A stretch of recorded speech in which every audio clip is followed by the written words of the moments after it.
আরে রিয়া, একটু তাড়াতাড়ি ভেতরে চলে এসো, বাইরে তো বৃষ্টি পড়ছে। মা, আমরা বাইরেই খেলি আজ। তাহলে গল্প কে শুনবে? মা, আজ আমরা কোন গল্পটা শুনবো? এসো, তোমরা সাথে বসো। আজ যে গল্পটা শোনাবো তার নাম হলো স্নো হোয়াইট ও সাত বামন। একবার শীতকালে ভীষণ বরফ পড়েছিল, তুলোর মতো নরম আর সাদা বরফ। রানী নিজের ঘরের জানলা দিয়ে বাইরে এক কালো কাক দেখতে পায়।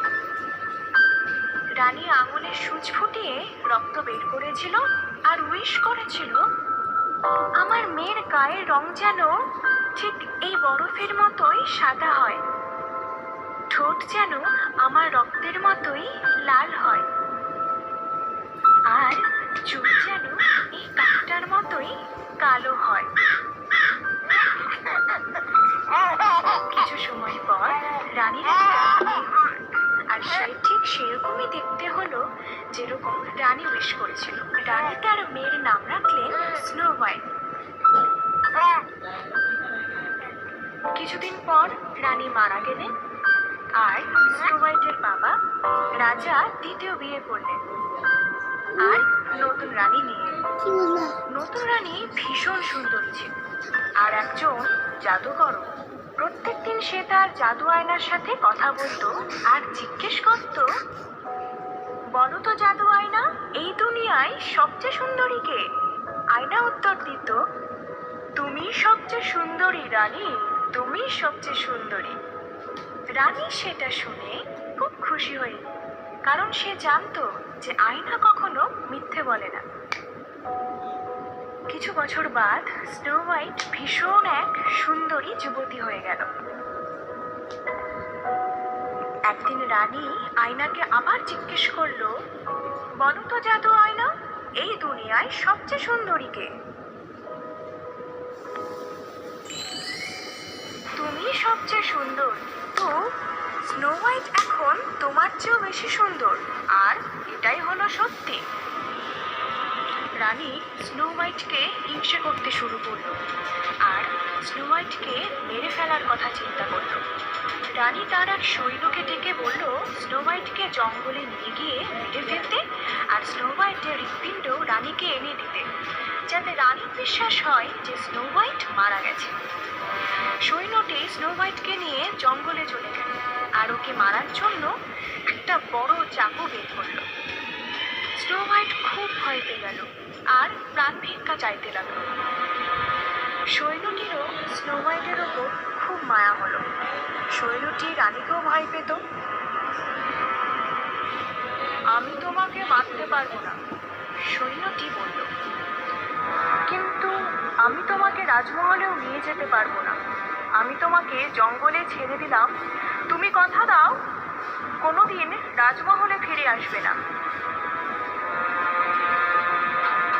স্নো হোয়াইট সৈন্যটির কথা মেনে নিল আর সৈন্যটি স্নো হোয়াইটকে জঙ্গলে একা রেখে চলে গেল। রাস্তায় এক হরিণ শিকার করে তার হৃৎপিণ্ড নিয়ে রানীর কাছে গেল।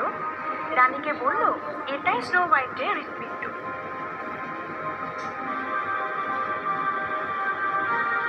স্নো হোয়াইট জঙ্গলে খিদে তৃষ্ণায় একা একা ঘুরতে লাগলো। চলতে চলতে সে এক ছোট্ট বাড়ি দেখতে পেল।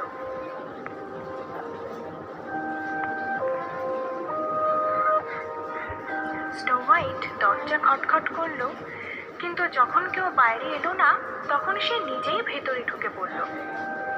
ঘরের ভেতর সে এক খাবারের টেবিল দেখতে পেল, যেখানে 7টা ছোট ছোট থালা, 7টা চামচ, 7টা কাপ আর 7টা ছোট বাটি ছিল। স্নো হোয়াইটের ভীষণ খিদে পেয়েছিল, সে খাবার খেলো আর তারপর ঘরে গিয়ে দেখলো সেখানে 7টা বিছানা রয়েছে। স্নো হোয়াইট খুব ক্লান্ত ছিল, তাই সে বিছানায় শোয়ার পরেই ঘুমিয়ে পড়ল।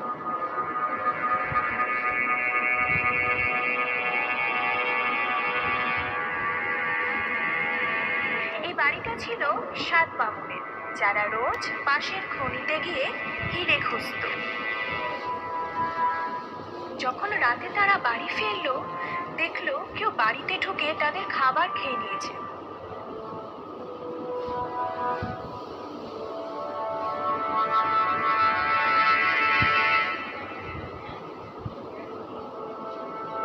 যখন তারা ভিতরে গেল, তারা একটা সুন্দর মেয়েকে দেখতে পেল।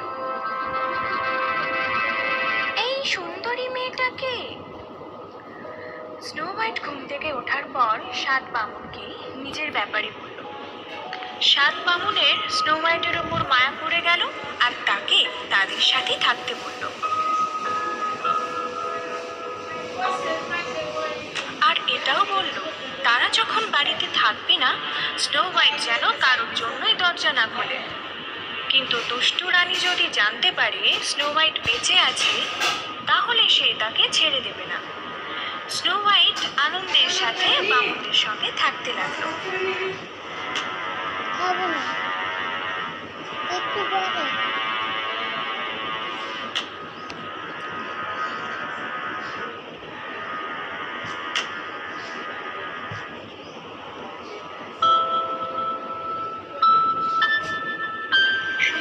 একদিন আবার রানী জাদু আয়নাকে জিজ্ঞেস করলো, বলো তো জাদু আয়না, সবচেয়ে সুন্দরী কে এই দুনিয়ায়? জাদু আয়না বলল, তুমি সবচেয়ে সুন্দরী রানী, তুমি সবচেয়ে সুন্দর। কিন্তু স্নো হোয়াইট তার চেয়েও সুন্দর, যার বাস 7 বামুনদের ঘর। রানী প্রচন্ড রেগে গেল আর বুঝতে পারলো শরীরটি তাকে মিথ্যে বলেছিল। এখন রানী নিজে হাতে স্নো হোয়াইটকে মেরে ফেলার কথা চিন্তা করল। রানী এক বুড়ির বেশে জঙ্গলে গেল আর বামুনদের বাড়িও খুঁজে পেল। স্নো হোয়াইট জানলার পাশেই বসেছিল। এসো সুন্দরী, তোমার চুলগুলিকে আরো সুন্দর করে বেঁধে দিই। স্নো হোয়াইট বামুনদের বারণ ভুলে গিয়ে বুড়িকে বাড়ির ভেতর আসতে বলল। এসো, তোমার চুল আশ্রে দিই। চিরুনিতে বিষ লাগানো ছিল। স্নো হোয়াইটের মাথায় চিরুনি লাগার সাথে সাথেই